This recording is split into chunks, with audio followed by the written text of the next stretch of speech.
What is male menopause and how to reverse it?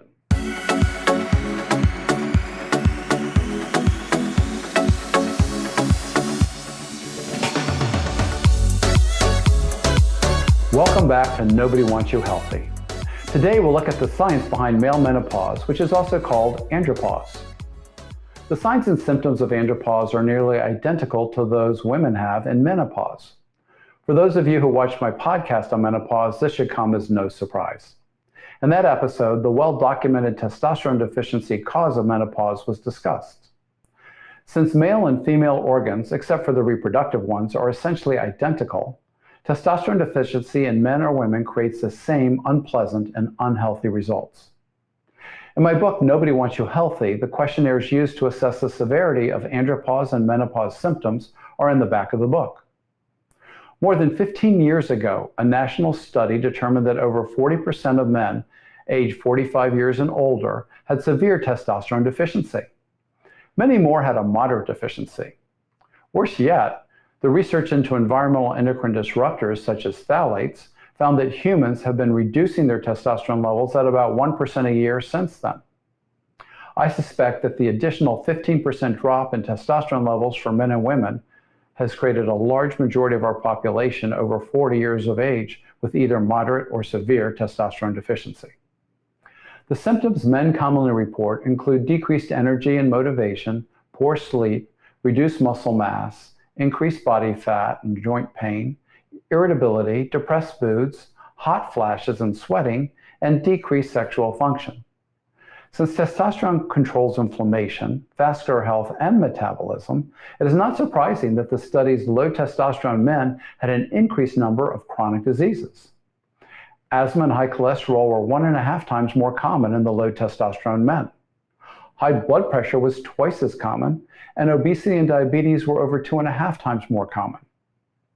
As we will discuss in later podcasts on diabetes and heart disease, the administration of long-acting testosterone preparations, such as pellets, reverse or improves these conditions in many people.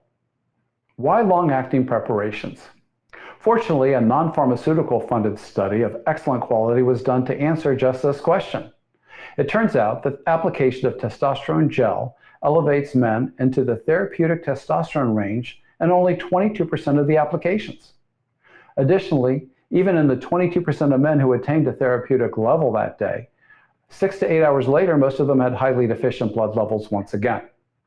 This means that the body's cells cannot depend on a steady supply of testosterone for their needs when topical applications are used. This is why administration of testosterone gel to a group of low testosterone men resulted in an improvement of about 22% of the group's andropause symptoms. Yet T-pellets result in over a 95% improvement on the andropause scale when used in clinical practice. This is likewise true for women. Some of you may be asking about testosterone injection therapy. Well, it's true, testosterone injections will take 100% of men to an ideal therapeutic level at some point. But unlike pellets, injections give a man an ideal level for only a day or two in their weekly cycle. Injections create levels that fluctuate widely in a short time period, creating twice as many days with excess or deficient testosterone than days with ideal levels.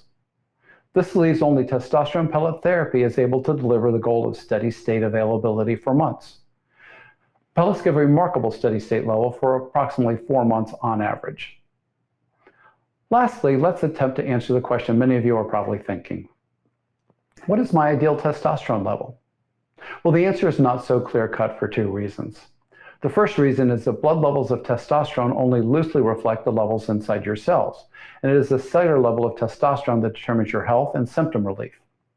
The second reason is that all humans make their cellular estrogen from testosterone, and the hormone-disrupting chemicals that created low testosterone to start with can interact with your unique genetics to make too much estrogen and cause unwanted high estrogen symptoms such as bloating, irritability, anger, fat gain, and breast enlargement.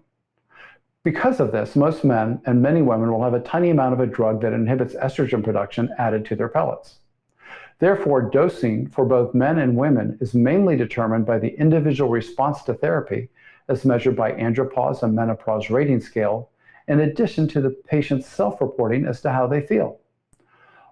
Blood lab values are useful for general ranges and to indicate if something else may be amiss. Since this answer will not satisfy you, I will tell you that the lab ranges in my practice for about 95% of men successfully treated range between 1,000 and 1,400 nanograms per deciliter. This seems to be the blood testosterone level required for many of them to restore their intracellular levels to ideal.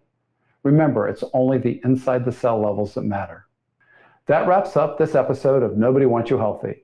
I look forward to our next discussion of the science of testosterone therapy.